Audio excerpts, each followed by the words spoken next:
My name is Aria Monroe. I'm 20 years old, and I live in Des Moines, Iowa. And according to my mother, I'm the odd shadow in a shining family. I've never dropped out of school, never partied too hard, and never gotten anyone sent to the police station in the middle of the night. But none of that matters when you're the older sister of Savannah. Savannah, with hair like golden corn, a smile just sweet enough to be called innocent, and eyes that tear up on cue. She's the reason my family is known as the perfect church model. The princess of the extended clan, the one who got to give the graduation speech even though I was valedictorian. I remember the day I received the letter from the Global Leadership Program, a rare opportunity for political science students. I held that envelope like it contained my entire future. But instead of excitement, my mom raised an eyebrow when she saw the international stamp. Dreaming too big again, Aria? Why not settle here, find an office job and start a family like Savannah's doing? I swallowed my response, just like I always had. In this house, disagreeing means being ungrateful. Every dinner felt like a staged production. My father, Marcus, sat at the head of the table, reading his Bible, while my mother recited Savannah's weekly accomplishments. Savannah's been asked to lead the youth group next month, Mom beamed. Pastor's considering her for the parish council. I quietly cut my chicken. No one asked about the research I was doing with a university professor. No one remembered I was the first in our family invited to a national student forum. To them, I was just Aria, the odd one, too ambitious, and not feminine enough. One day, I finally spoke up about the scholarship. I had everything ready: paperwork, itinerary, financial commitment. Every detail was planned. Savannah laughed first. You want to fly overseas? With your social skills? What happens if you have an allergy attack at the airport again? That made my dad lower his Bible. Aria, you need to know your limits. Your mother and I just want what's best. And that doesn't involve Europe. I fought back tears, but my chest burned like it had been pierced. They didn't see me. Or worse. They saw me and chose to ignore it. Savannah tilted her head, lips curled into fake sympathy. Sometimes God closes doors for a reason, you know. Looked at her, wondering how two girls could grow up under the same roof, and yet, I became something to hide, while she was celebrated as some divine gift. What hurt wasn't the comparison. It was knowing I had never been seen as someone with worth of my own. I didn't need their praise. I just needed to be seen. They wouldn't do that. They never intended to. And from that moment I knew, if I wanted to live as myself, I'd have to leave. No big scene, no tears, not even a goodbye. Just a different Aria. Quiet, but no longer compliant.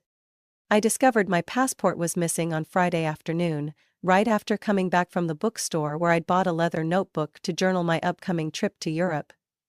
I had just set my bag down and opened my desk drawer, the same place I always kept my travel documents. The scholarship letter was still there. So was the plane ticket. But the passport had vanished. I tore through my desk, checked every drawer, dug through old files I hadn't touched since spring. Nothing. A whiff of expensive vanilla perfume hit my nose. Savannah was leaning against the doorway, holding a pastel pink smoothie. Planning to go save the world again? She smirked, eyes scanning my mess like it was entertainment. I didn't answer. I walked past her, straight downstairs. Mom, I called out, voice as steady as I could manage. Have you seen my passport? I kept it in a yellow envelope in my desk. My flight's on Monday. Are you sure you didn't misplace it somewhere? My mom called back from the kitchen, not bothering to look up. You get scatterbrained when you're stressed. From upstairs, Savannah clicked her tongue. Maybe it's in the fridge. Last time you lost your wallet, it was with the carrots, remember? I turned to face her. Savannah! Did you go into my room? Relax, Aria, who would want your passport? I'm not the one flying off anywhere. Everything I need is right here. And right then, I remembered. The time my final presentation file mysteriously corrupted after Savannah had borrowed my laptop without asking. Or, junior year, when my science project got spilled with coffee the night before it was due. Savannah was around then too. Always accidental. Didn't know. Just coincidence. I went back upstairs and closed my door. My hands had stopped shaking. My heart still pounded, but not out of panic. Something else. Certainty. I sat down and opened the third drawer, where I kept my coded journal, and an old phone I only used for things I didn't want my family to know. I texted Liam. Plan B. Confirm backup passport. May have to activate emergency route. Less than 2 minutes later, he replied. Copy's ready. Meet Sunday morning, as scheduled. I put the phone away, walked to the window. Savannah's room faced mine across the backyard. Her blinds were cracked, just enough for me to see her FaceTiming. I couldn't hear, but the look she shot toward my window, smug and taunting, said enough. That evening, while the family gathered to watch Mom's favorite show, I excused myself early, saying I felt tired. Mom rubbed my shoulder. Savannah smiled like a saint. In my room, I set the alarm for 4:45 a.m. No one was up at that hour except Dad, and he'd canceled his usual routine for a doctor's appointment the next day. I quietly pulled my suitcase from the closet and folded clothes neatly inside.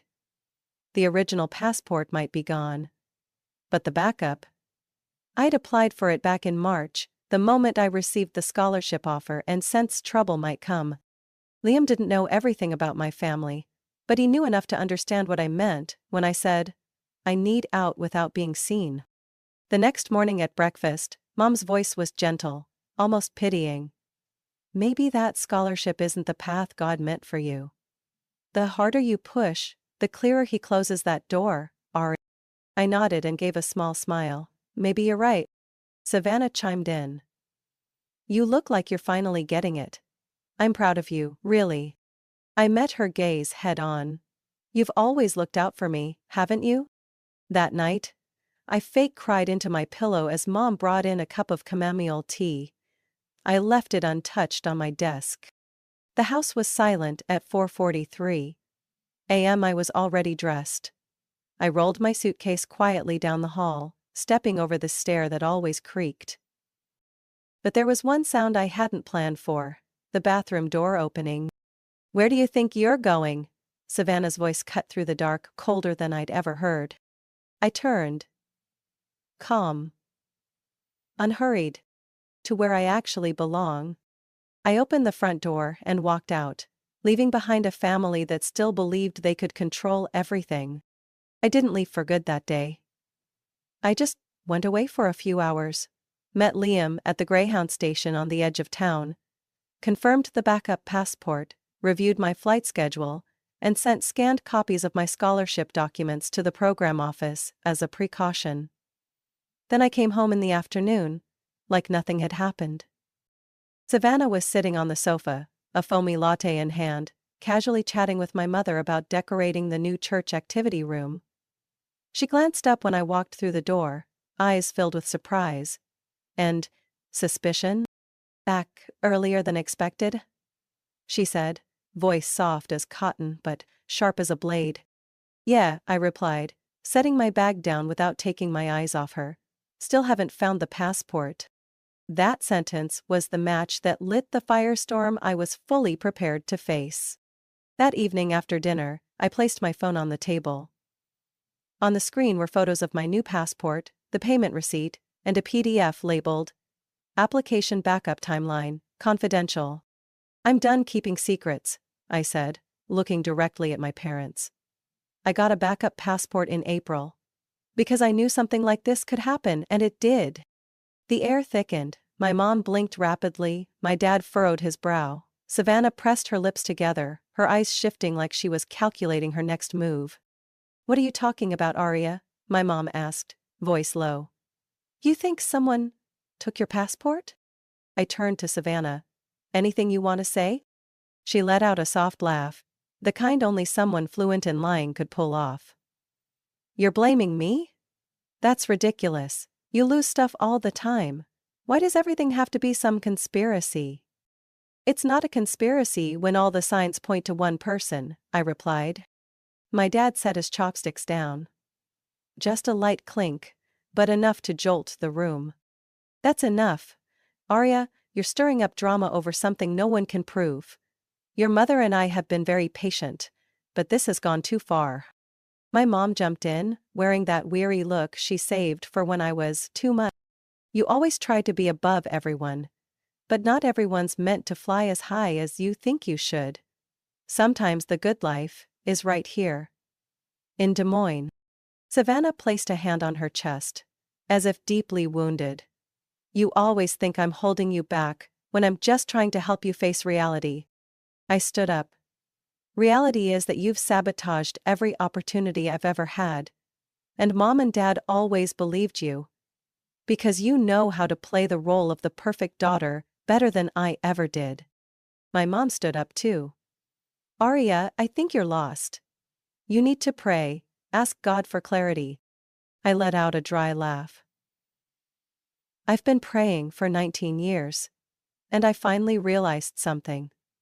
God isn't the one closing doors on me. The people sitting in front of me are. Silence.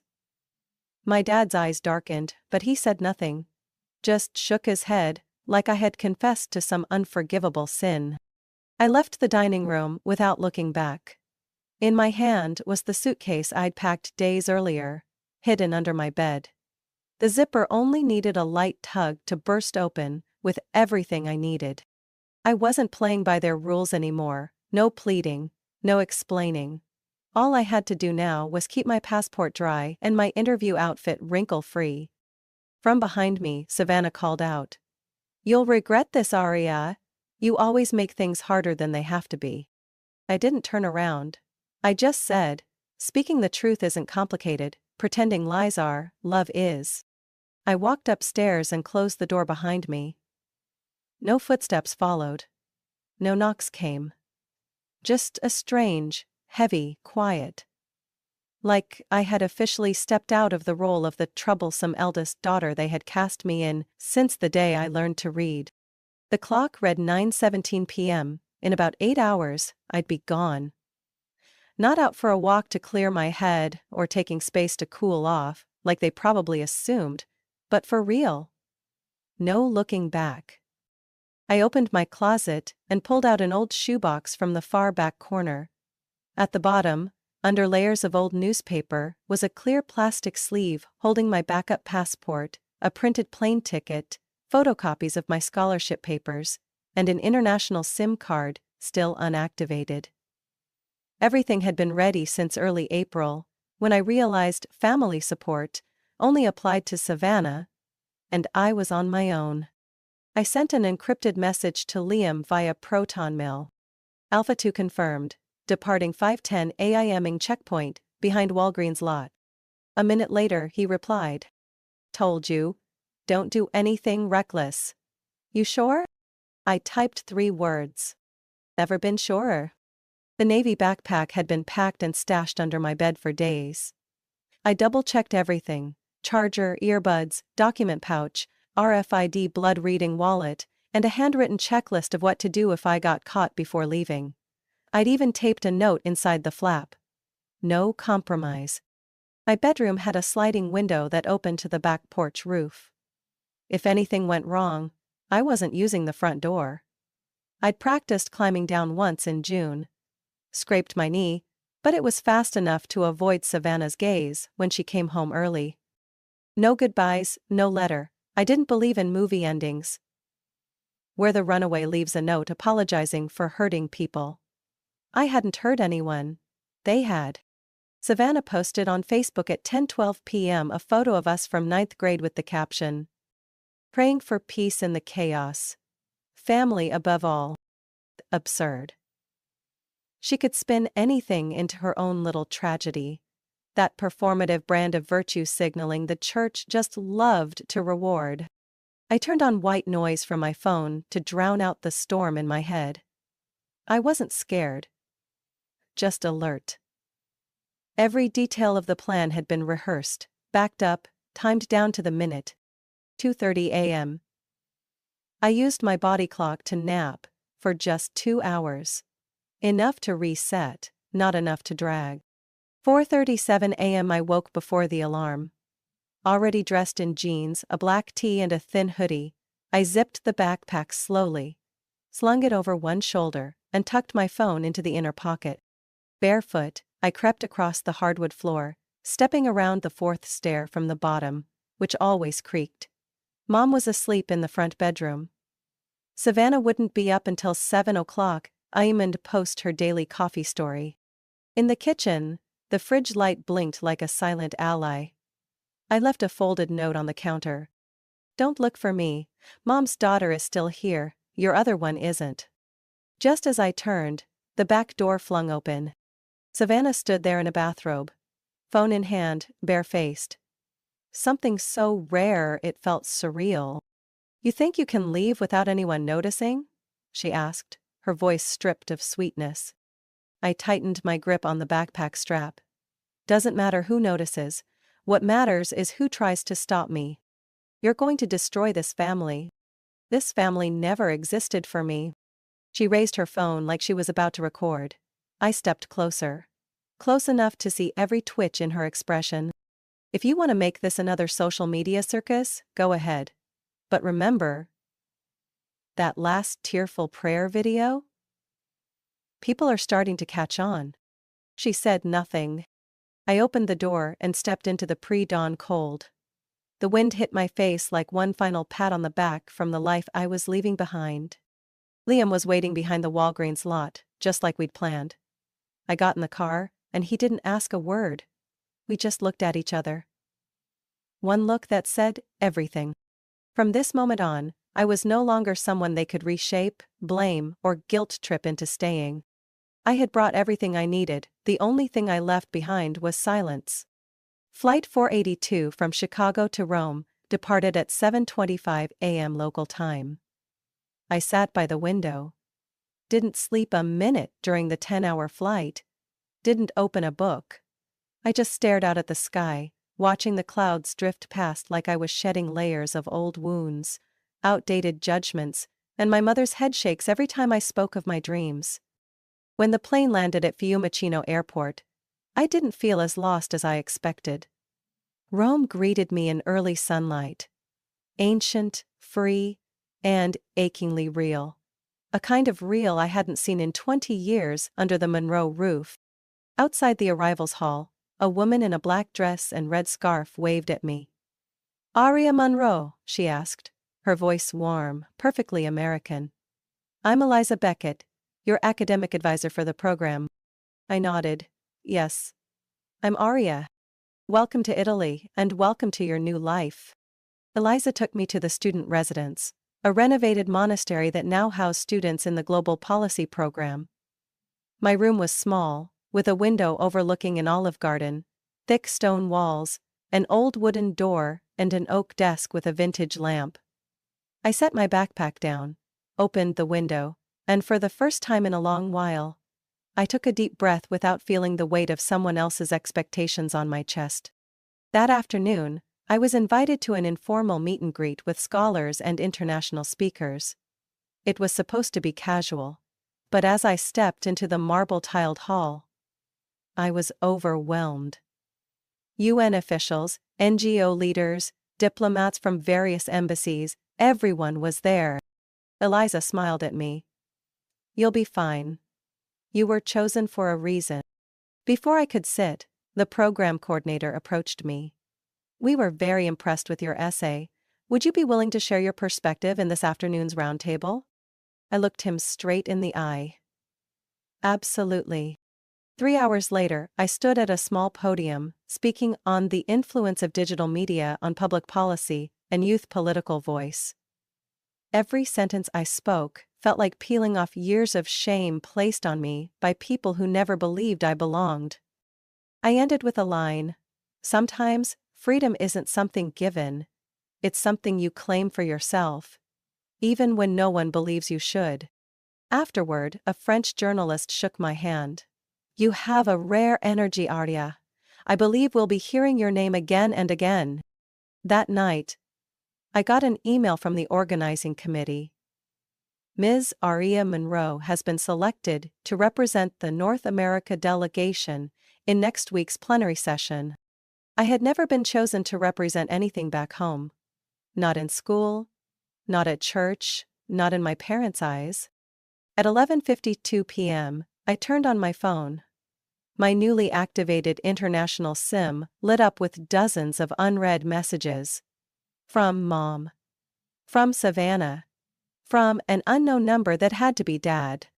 Aria, where are you? What's the point of running away? Think it through, it's not too late. I didn't respond. I posted one photo to Instagram instead. My name badge at the summit, under the bold print, Global Youth Policy Delegate. Caption: Not lost, just finally found. An hour later, the first comment came in. Savannah just deleted all her recent posts. What's going on? I smiled. Not because I felt vindicated, but because I felt light. For the first time in my life, I wasn't my sister's shadow. I was simply me, and I was just getting started. 3 days after my first speech in Rome, I received an email from Youth Horizons magazine. The subject line read, "Exclusive interview, is Aria Monroe the voice of a new generation?" I hesitated. Part of me wanted to be heard, to be seen. But another part wasn't sure I was ready to lay the truth bare. Then I reminded myself, I didn't leave my family just to stay silent forever. The interview took place in a small cafe in Trastevere. The journalist, Clara, was Dutch, around 30, with eyes sharp enough to catch whatever someone tried to hide. "We've heard about your scholarship," she said softly. "But what people really want to know is the journey that brought you here. Is it true your family tried to stop you?" I looked straight into the recorder. It wasn't just about stopping me. They spent 20 years trying to suffocate every attempt I made to become my own person. I'm not saying this to blame anyone, but so others going through the same thing know they're not alone. 3 days later, the interview went live, both in print and online. The headline blazed across the front. From her sister's shadow to a global delegate, Aria Monroe breaks the silence. It exploded instantly. Within 12 hours, the hashtag Justice for Aria trended in the top 3 on Twitter. People shared quotes from the piece. I didn't run away from home. I walked away from people who never treated me like I was part of it. Family isn't always the safest place. Sometimes, it's where you first learn to doubt your own worth. An anonymous account posted an old clip from our 11th grade science fair. Savannah secretly holding a lighter near my project table. The video was grainy, but the implication was loud and clear. Another user resurfaced a post my mother made in a private church group the previous year, stating plainly, "Aria still hasn't found the right path like her sister has." Des Moines blew up. A former classmate messaged me. The church was holding an emergency meeting on the Monroe family's negative influence on the youth. A former church board member even wrote an open letter calling out, "the curtain of moral hypocrisy that's gone unchecked for too long." Savannah's Instagram, once boasting over 80,000 followers, dropped to 41,000 in just 3 days. Every new post was bombarded with comments. "Remember the passport? Try apologizing instead of praying for damage control. Your golden girl shine's looking a little dim, huh?" Savannah fired back with a tearful livestream, claiming I was fabricating lies for fame. But the internet wasn't buying it anymore. People started piecing together receipts, digging through years of curated perfection and uncovering cracks. I said nothing. No comments. No defense. I kept working, speaking, researching. One evening, Eliza walked into my room with an international newspaper. The front page showed a photo of me speaking at the Global Youth Policy Conference. The bold headline read, Aria Monroe, the story of someone who refused to stay hidden. Eliza, you've been shortlisted for the Rising Leader Award next month, she told me. And the U.S. delegation has confirmed they want you to speak at the UN headquarters in Geneva. I held the paper in my hands. Something in me cracked. Not from pain, but from release. After years of pushing, I wasn't being ignored anymore. That night, I powered on my American phone for the first time in weeks. Over 200 unread messages. One of them was from my father. Your mom's really upset. Do you want the whole world to think we're monsters? I didn't reply. I took a screenshot and sent it to Eliza. With one message. How's the Geneva speech prep coming along? I stepped out of the main hall of the United Nations in Geneva, the sound of applause still echoing behind me, like a slow, fading wave. The stage lights were off, but my phone was glowing bright. Social media was blowing up with quotes from my speech. We don't need to shrink so others feel comfortable. Family shouldn't hold you back out of fear, but set you free with trust.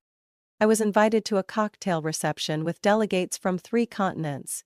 But all I could think about was how to silence the flood of notifications buzzing through my phone. Savannah Monroe calling. I declined. A message from Dad.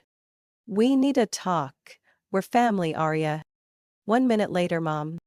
Haven't you done enough? We said sorry. What more do you want? I didn't reply.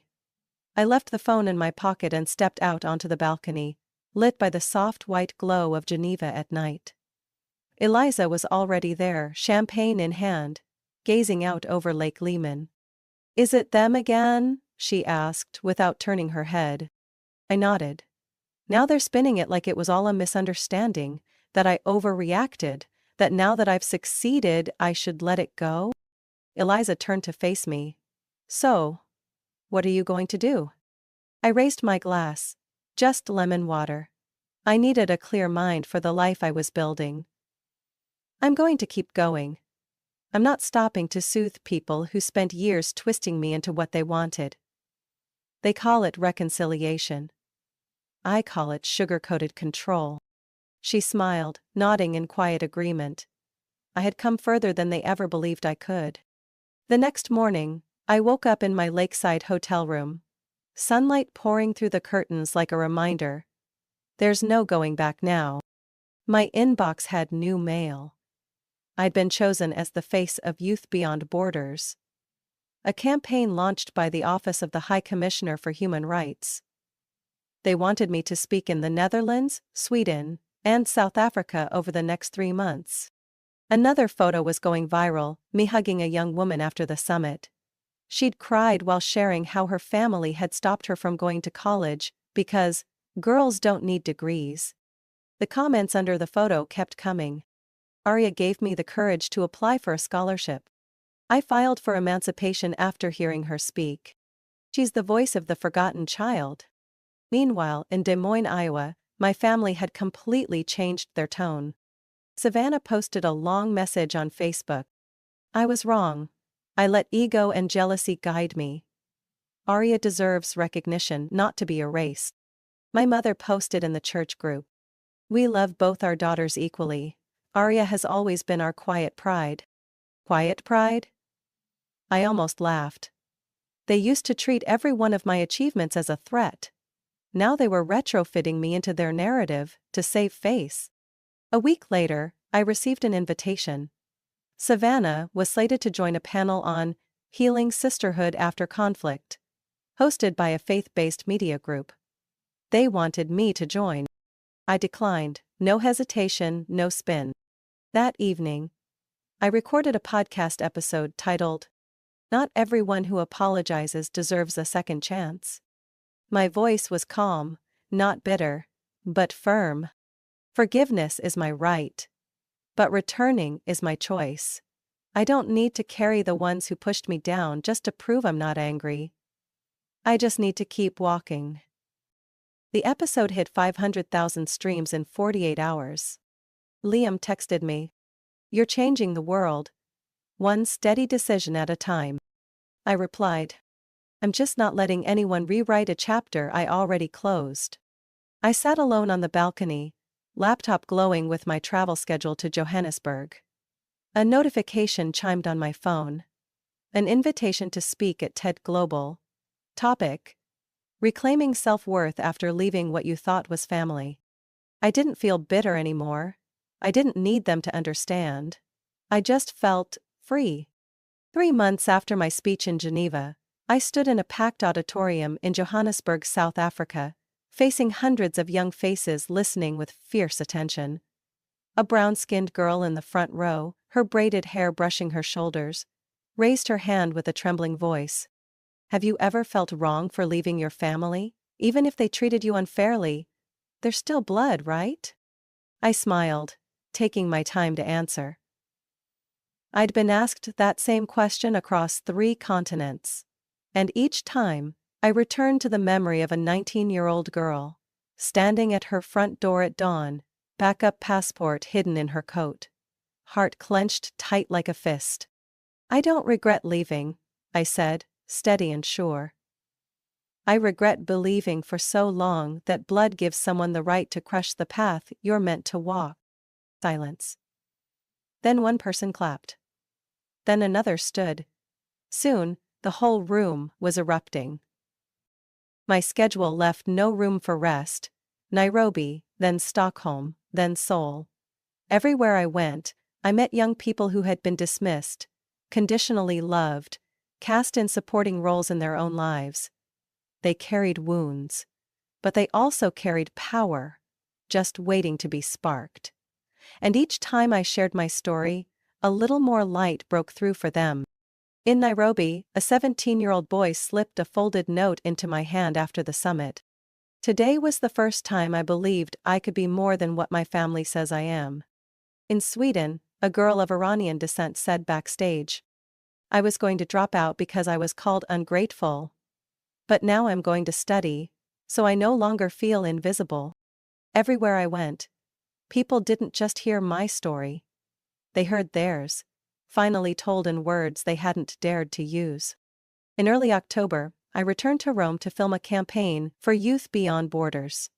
The set was a bare room, symbolizing the memories we leave behind.